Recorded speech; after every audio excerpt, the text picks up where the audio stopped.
Balcony से कमरे में आकर मैं धम्म से बिस्तर पर बैठ गई और सुबक सुबक कर रोने लगी। मेरी समझ में नहीं आ रहा था कि बालकनी में खड़ी हो अपने गीले बाल सुखाने में मैंने कौन सा अपराध कर दिया जिससे दाता हुकुम ससुर जी इतना गुस्सा हो उठे। मुझे अपना बचपन याद आने लगा, जब हॉस्टल से मैं घर आती थी तो हिरण की तरह खेतों में कुलाचे भरती रहती थी। सहेलियों का झुंड हमेशा मुझे घेरे रहता था। गांव की लड़की शहर के हॉस्टल में रहकर पढ़ाई कर रही है तो शहर की कई बातें होंगी, और यही सहेलियों के कौतूहल का कारण था। मेरे भैया भाभी भी कितने प्यारे हैं और कितना प्यार करती हैं भाभी मुझे।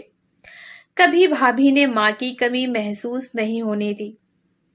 यहाँ आकर मुझे क्या मिला? ना घर, ना किसी का स्नेह और ना ही आजादी का एक लम्हा। हाँ, अगर सोने चांदी के ढेर को स्नेह कहते हैं तो वह यहाँ बहुत है। लेकिन क्या इन बेजार चीजों से मन का सुख पाया जा सकता है? अगर हाँ, तो मैं बहुत सुखी हूँ। सोने के पिंजरे में पंछी की तरह फड़फड़ाकर अपनी बेबसी पर आंसू बहाने से ज्यादा मैं कुछ नहीं कर सकती। पति नाम का जीव जो मुझे ब्याह कर लाया, उसके दर्शन आधी रात के बाद होते हैं, तो दूसरों को मैं क्या कहूँ? पता नहीं किस बुरी घड़ी में महेंद्र की नजर मुझ पर पड़ गई और वह मुझे सोने के पिंजरे में बंद कर लाया। महेंद्र का रिश्ता जब पापा के पास आया था तो वह यह जानकर हतप्रभ रह गए थे। इतने बड़े जमींदार के घर की बहू बनना बहुत भाग्य की बात है।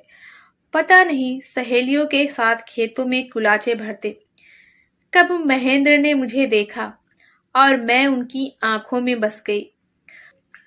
तुरंत फुरत महेंद्र के घर से रिश्ता आया और पापा ने हाँ करने में एक पल भी नहीं लगाया। बड़े धूम धड़ाके से शादी संपन्न हुई और मैं जमींदार घराने की बहू बन गई। जिस धूमधाम से मेरी शादी हुई उसे देखकर मैं अपनी किस्मत पर नाज करती रही। महेंद्र को देखकर तो मेरे अरमानों को पंख लग गए। जितना सुंदर और ऊंचे कद का महेंद्र है, उससे तो मेरी सखियां भी ईर्ष्या करने लगी। ससुराल की देहरी तक पहुंची तो दोनों ओर कतार में खड़े दास दासियों के सिर हमारी अगवानी में झुक गए। उन्हें सिर झुकाए देखकर मुझे एहसास होने लगा मानो मैं कहीं की महारानी हूँ। सासू माँ ने आरती उतार कर मुझे सीने से लगा लिया। मुझे लगा मुझे मेरी माँ मिल गई है। सुहाग सेज तक पहुंचने से पहले कई रस्में हुई। मुंह दिखाई में मेरी झोली में सुंदर सुंदर सोने के गहनों का ढेर लग गया। तमाम तरह की रस्मों के बाद मुझे सुहाग सेज पर बैठा दिया गया। कमरा देखकर मेरी आंखें फटी की फटी रह गई। कमरा बहुत बड़ा और बहुत सुंदर सजाया गया था। चारों ओर फूलों की महक मदहोश किए दे रही थी। मेरी जेठानी मुझे कमरे में छोड़कर चली गई। एकांत पाते ही मैंने कमरा बंद किया और घूंघट हटाकर आराम से सहज होने की कोशिश करने लगी। दिन भर के क्रियाकलापों से थक कर मैं थोड़ा आराम करना चाह रही थी। थकान से कब मुझे नींद ने घेर लिया पता ही ना चला। दरवाजे की कुंडी खड़की तब मेरी नींद खुली। घड़ी रात के 3:30 बजा रही थी। ओह, कितनी देर से मैं सो रही हूँ, सोचते हुए सिर पर पल्लू लेकर दरवाजा खोला। शराब का भभका मेरे नथुने से टकराया तो मैंने घबराकर आगंतुक को देखा। सामने लाल आंखें लिए महेंद्र खड़े थे। मैं हतप्रभ महेंद्र का यह रूप देखती ही रह गई। अंदर आकर महेंद्र ने दरवाजा बंद कर लिया और मुझसे बोले, सॉरी निसी, शादी की खुशी में दोस्तों ने पिला दी, बुरा मत मानना। नशे में होने के बावजूद महेंद्र ने एक अच्छे इंसान का परिचय दिया। मैंने भी उन्हें कुछ नहीं कहा, लेकिन यह 1-2 दिन की बात नहीं थी। हवेली में मुजरे होते और महेंद्र अक्सर देर रात ही कमरे में आते। हाँ, महेंद्र मुझे दिलो जान से प्यार करते हैं, लेकिन उसके बदले मुझे कितनी तपस्या करनी पड़ती है, यह बात उन्हें समझ में नहीं आती। मैं शिकायत करती तो वह कहते, यह तो हमारी परंपरा है। जमींदारों के हम मुजरे नहीं हो तो लोग क्या कहेंगे। अरे छोटी, कहाँ हो भाई? आओ, सुनार जी आए हैं। यह आवाज सुनकर मैं वर्तमान में लौट आई। मेरी जेठानी मुझे बुला रही थी। मेरा जाने को मन नहीं था, लेकिन मना भी तो नहीं कर सकती थी। बाहर बाराहदरी में सुनार जी काट बांट लिए बैठे थे। भाभी ने मुझे देखा और पूछा, क्या हुआ छोटी? क्या तुम रो रही थी? जो तुम्हारी आंखें लाल हो रही हैं, क्या तुम्हें मायके की याद आ रही है? मैंने कहा, नहीं भाभी साहब, वैसे ही नींद लग गई थी इसलिए। छोटी, तुझे कुछ गहने बनवाने हो तो बनवा ले। देख, मैं तो यह सतलड़ा हार तुड़वाकर दूसरा बनवा रही हूँ। पर भाभी साहब, यह तो बहुत सुंदर है और नया भी। आप इसे क्यों तुड़वा रही हैं? अरे छोटी, इसे मैंने अपने भाई की शादी में पहन लिया और तुम्हारी शादी में भी पहना है। बस अब पुराना हो गया है, मैं तो अब नया ही बनवाऊंगी। मैं क्या कहती, चुप रहना ही ठीक समझा। भाभी सा ने कहा, तू भी कुछ ना कुछ बनवा ही ले। अगर कुछ तुड़वाना नहीं चाहती तो माँ जी से सोना लेकर बनवा ले, यहाँ सोने की कोई कमी नहीं है। निशी सोचने लगी कि वह तो मैं देख ही रही हूँ, तभी तो हमारे लिए यहाँ सोने के पिंजरे बनवाए गए हैं। इस चार दीवारी में कैद हम गहने तुड़वाएं और गहने बनवाएं, बस इन्हीं गहनों से दिल बहलाएं। सुनार जी चले गए तो मैंने पूछा, भाभी सा, आप 7 बरस से यहाँ रह रही हैं। जेठ साहब भी आधी रात से पहले घर में नहीं आते, फिर आप किस तरह अपने को बहला लेती हैं? मेरा तो 4 महीने में ही दम घुटने लगा है। देख छोटी, इन जमींदारों की यही रीत है। मेरे मायके में भी यही सब कुछ होता है।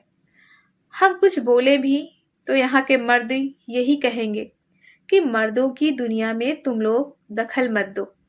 तुम्हारा काम है सज धज कर रहना और मन बहलाने के लिए। जब चाहो सुनार को बुलवा लो और गहने तुड़वाओ तथा नए बनवाओ। मैं आंखें फाड़े भाभी सा को देखते ही रह गई। कितनी सहजता से उन्होंने अपनी स्वतंत्रता को गिरवी रख दिया, कितनी आसानी से इस जिंदगी से समझौता कर लिया। लेकिन मैं क्या करूं? मैंने तो पढ़ लिख कर सारी शिक्षा भाड़ में झोंक दी। मैं कहां से रास्ता खोजूं आजादी का? कमरे में आते ही फिर रुलाई फूट पड़ी। हाय, मैं कहां फंस गई? मेरे पापा ने यह क्यों नहीं सोचा कि हर चमकने वाली चीज सोना नहीं होती? क्यों भूल गए कि उनकी बेटी पढ़ी लिखी है, उसकी छाती में भी दिल धड़कता है। क्या महज पैसे वाले होने से सारी खुशियां खरीद सकते हैं? क्यों भूल गए कि उनकी बेटी के भी कुछ अरमान हैं? पापा यह क्यों भूल गए कि पिंजरा तो पिंजरा ही होता है, चाहे वह सोने का हो या लोहे का। आधी रात को महेंद्र आए तो मैं जाग रही थी। मैं महेंद्र से कुछ सवाल करना चाहती थी, लेकिन वह बहुत थके हुए लग रहे थे। मेरे माथे पर एक चुंबन की मुहर लगाई और बिस्तर पर लेटते ही खराटे भरने लगे। मैं मन मार कर रह गई। सोचने लगी, कभी महेंद्र मुझे वक्त दे तो मैं इस पिंजरे से आजाद होने की भूमिका बनाऊं। लेकिन यह मुजरा और मुजरे वालियां वक्त दे तब ना। वैसे महेंद्र से मुझे और कोई शिकायत नहीं थी। वह मुझे बेइंतहा प्यार करते हैं, बस अपनी खानदानी परंपराओं में बंधे मुझे वक्त ही नहीं दे पाते। मैंने 1-2 बार दबी जबान में उन्हें मुजरे में जाने से रोकने की कोशिश भी की थी, तो उन्होंने कहा, क्या तुम मुझे जोरू का गुलाम कहलवाना चाहती हो? घर के सभी मर्द देर रात तक मुजरे में बैठे रहते हैं, तो भला मैं अकेला कैसे उठ सकता हूँ? तुम मेरी मजबूरी समझती क्यों नहीं? दिन ब दिन मैं घुटती रही। भाभी सा और सासू माँ को इसी हाल में देख कर भी मैं इस जिंदगी से तालमेल नहीं बिठा पा रही थी। यह दोष किसका है? पता नहीं, मेरा या मेरे पापा का, या फिर मेरे इस सौंदर्य का, जिसकी वजह से मैं कैद कर ली गई। सुबह बेमतलब ससुर जी नाराज हो गए। जो मर्द दूसरी औरतों के अश्लील नाच गाने पर बिछ जाते हैं, पैसा लुटाते हैं, उन्हें घर की बहू बालकनी में खड़ी होकर बाल भी सुखा ले, तो गुस्सा क्यों आता है? यह दोगली नीति जमींदारों के खानदान की रीत ही है। नाचने वालियां भी तो औरतें ही हैं। क्या उनमें कभी अपनी माँ बहन का चेहरा उन्हें नजर नहीं आता है? शादी को 8 महीने हो गए, लेकिन एक दिन भी आजादी की सांस नहीं ली। खूब खाना पीना और सुंदर कपड़े गहने पहनना ही हमारी नियति थी। हम अपने लिए नहीं, इस खानदान की परंपराओं के लिए जी रही थी, और इस हवेली के मर्दों के लिए ही हमारी सांसें चल रही थी। सासू माँ और भाभी सा बिना किसी प्रतिकार के सहेजता से रह रहे थे। पता नहीं उनके दिल में इस परंपरा के खिलाफ बगावत करने का विचार क्यों नहीं आता। दोनों ही मुझे बहुत स्नेह करते थे, लेकिन मेरा मन यहाँ नहीं रम पा रहा था। मुझे तो कुछ कर दिखाने की ललक थी। आसमान में पंख फैलाकर उड़ने का अरमान था। मेरी तकदीर ही कहिए कि इतने दिनों बाद महेंद्र से लंबी मुलाकात का अवसर मिला। हुआ यूं कि सासू माँ, ससुर, जेठ और भाभी सा किसी रिश्तेदारी में शादी के सिलसिले में बाहर गए हुए थे। महेंद्र के जिम्मे वहां की जमींदारी का काम छोड़ गए थे। मुझे सासू माँ साथ ले जाना चाहती थी, लेकिन मेरी तबीयत ठीक नहीं थी, अतः मुझे घर पर ही छोड़ गए। मैं बड़ी बेसब्री से महेंद्र का इंतजार कर रही थी। महेंद्र बाहर बैठक में किसी से लेन देन कर रहे थे। मैं बेचैनी से बैठक के दरवाजे पर चक्कर काट रही थी। जब महेंद्र नहीं आए तो मुझसे और सब्र नहीं हो पाया और मैं बैठक में चली गई। वहां बैठे लोगों ने सिर झुकाकर मेरा अभिवादन किया। एक बार फिर खुद के खास होने का एहसास मुझ पर हावी होने लगा, लेकिन महेंद्र ने इतना वक्त ही नहीं दिया। बोले, तुम यहाँ बैठक में क्यों आ गई? अंदर जाओ, मैं अभी आता हूँ। मैं अपमानित सी लौट आई। महेंद्र भी तो इसी खानदान का खून है। भला वह कैसे बीवी को खुलेआम दूसरों के सामने आने देगा? मैं बेचैनी से पूरे घर में चहलकदमी करने लगी। महेंद्र का इंतजार मुझे हर पल बरसों सा लग रहा था, लेकिन कोई चारा नहीं था। आखिर महेंद्र घंटे भर बाद अंदर आए और मैं उन्हें लगभग धकेलती हुई अपने कमरे में ले गई। घर में मौजूद दास दासियों ने आश्चर्य से मुझे देखा और गर्दन झुका ली। इस वक्त उनकी झुकी हुई गर्दनें मुझे गर्व का एहसास नहीं करा पाई।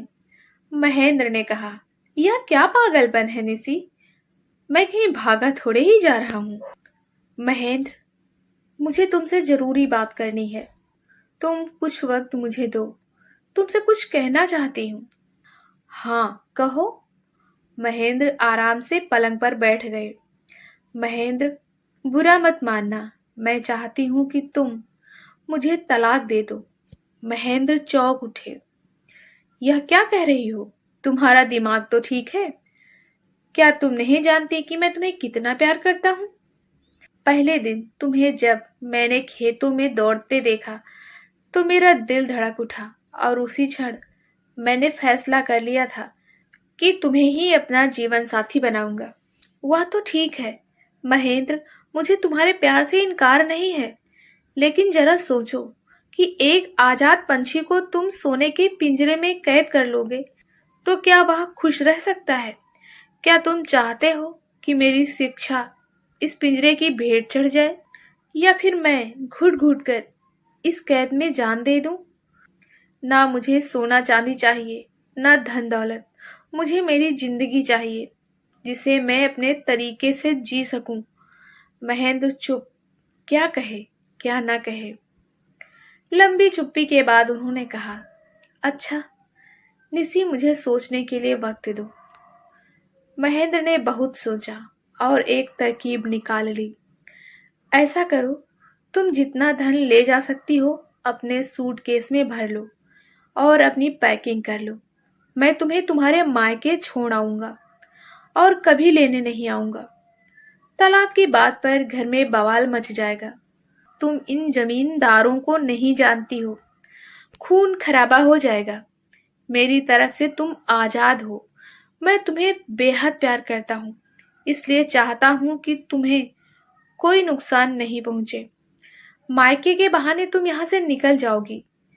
बाद में जो होगा मैं संभाल लूंगा। दोबारा शादी भी नहीं करूंगा। जब तुम्हें मेरी जरूरत हो मुझे याद करना, मैं आ जाऊंगा। वहां तुम आजाद हो। इतना पैसा साथ ले जाना कि तुम्हें आर्थिक परेशानी से ना गुजरना पड़े। मेरी दुआ है तुम जहां भी रहो खुश रहो। अब परीक्षा की घड़ी मेरी थी। मैं समझ नहीं पा रही थी कि क्या करूं।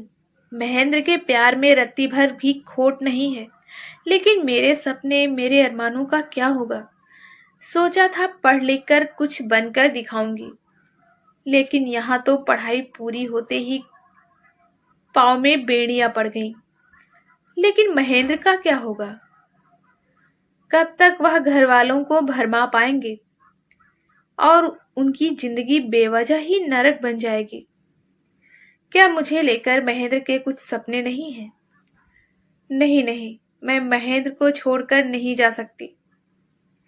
रात भर इसी ऊहापोह में करवटें बदलती रही।